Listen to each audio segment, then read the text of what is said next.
People say every family hides something. I never believed that until the night I opened the wrong box in my mother's attic. My name is Zoey, and this is how I learned the truth about the people I trusted most. It started simple. A Saturday morning, sunshine pouring through my apartment windows, the smell of coffee and cinnamon toast. Mom had asked me to help her clean out the old house before she sold it. Just a few boxes, she'd said. Nothing important. She smiled when she said it, but her eyes flickered away, like she was hiding something behind them. The house looked smaller than I remembered. Same cracked steps, same maple tree leaning toward the porch. "You sure you're ready to let this place go?" I asked. Mom just shrugged. Some things are easier to forget when they're gone. That should have been my first clue. I headed upstairs to the attic. The air was heavy with dust and memory.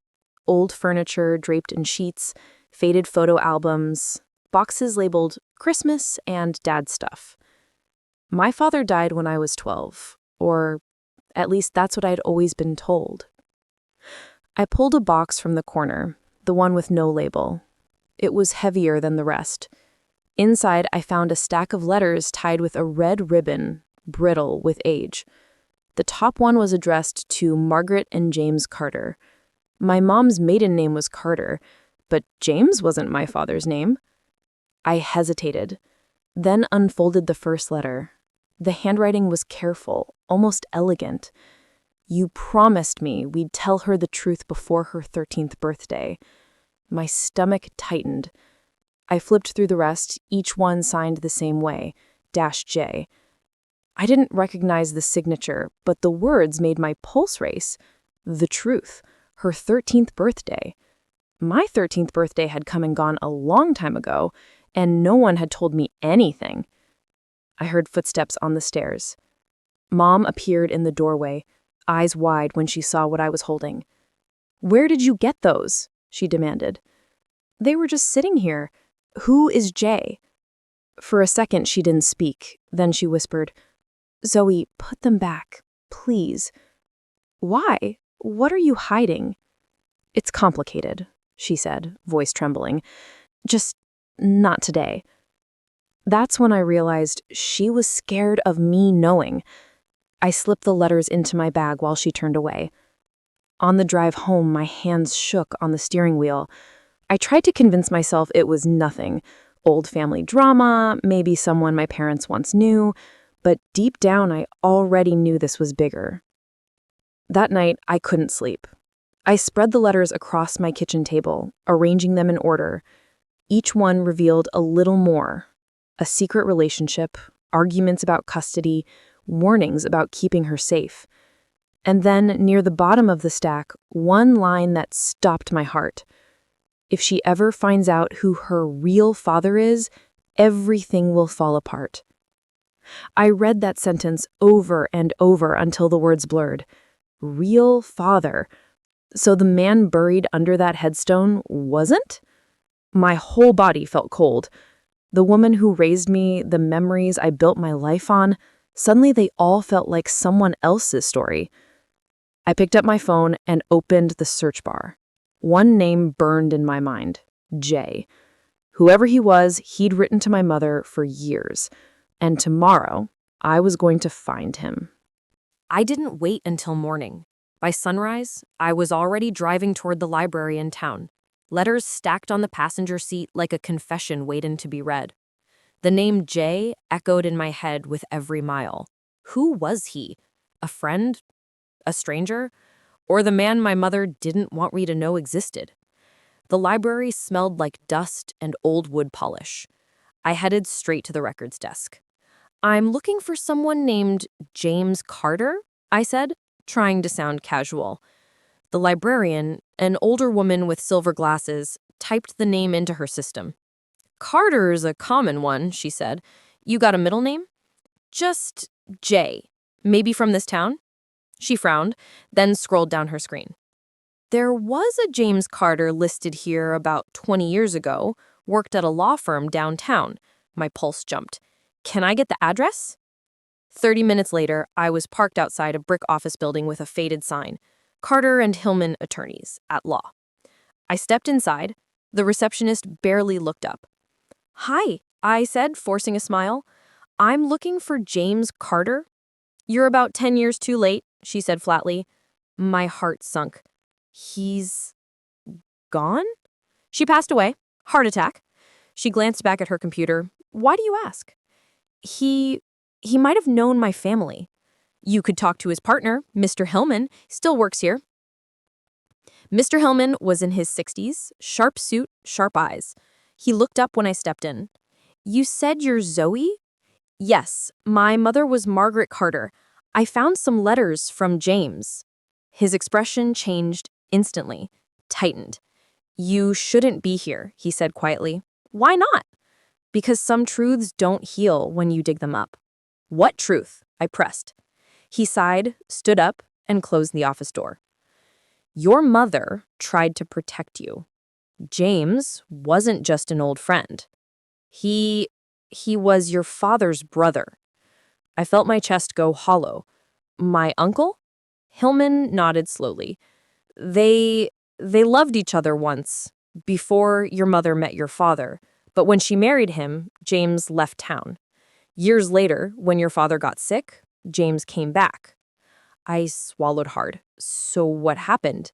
He hesitated. "There was a fight. A bad one.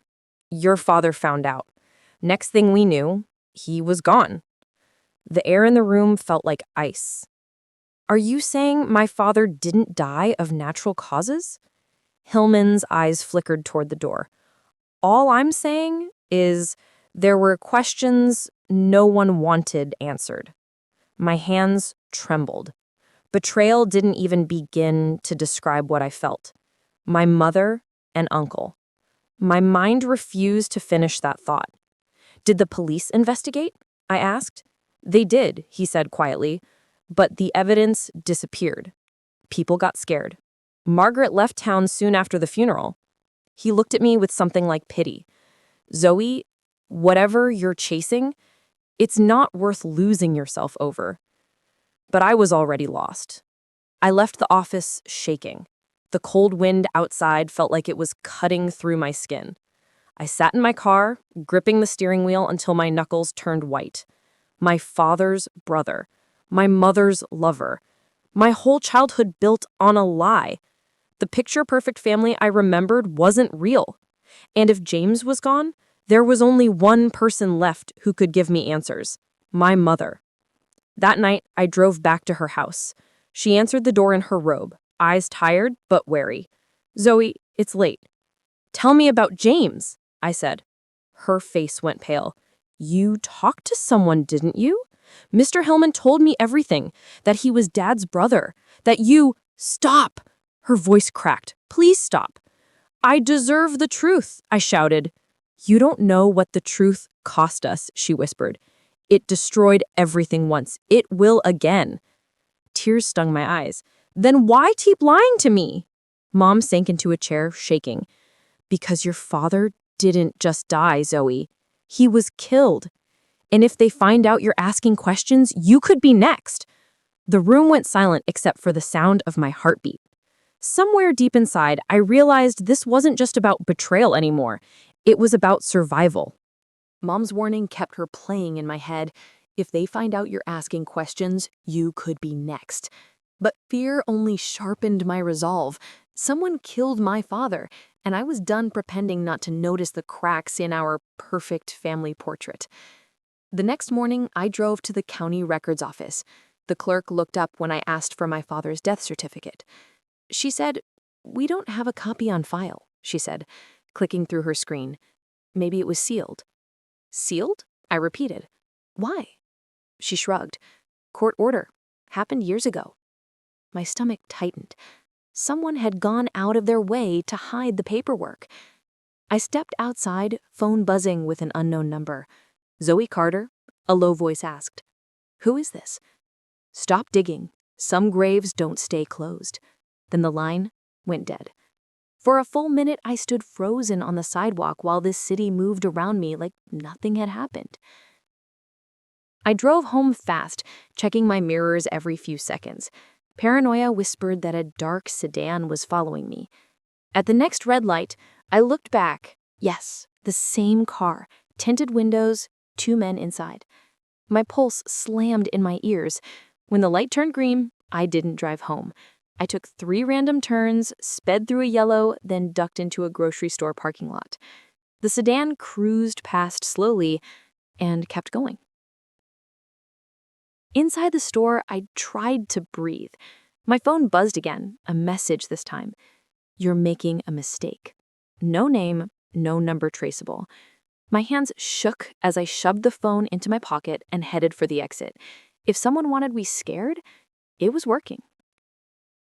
That night, I couldn't stay still. I spread the letters out again, searching for any name, any clue. One line caught my eye, an address written on the back of the final envelope. It wasn't Mom's handwriting. It read, "If anything happens, go here."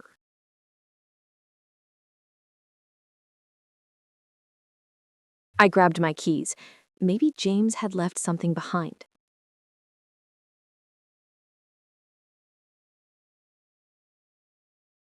The address led me to a cabin near Lake Eden, miles from town. The air smelled like pine and rain. The door was locked, but a side window slid open easily, like someone expected me.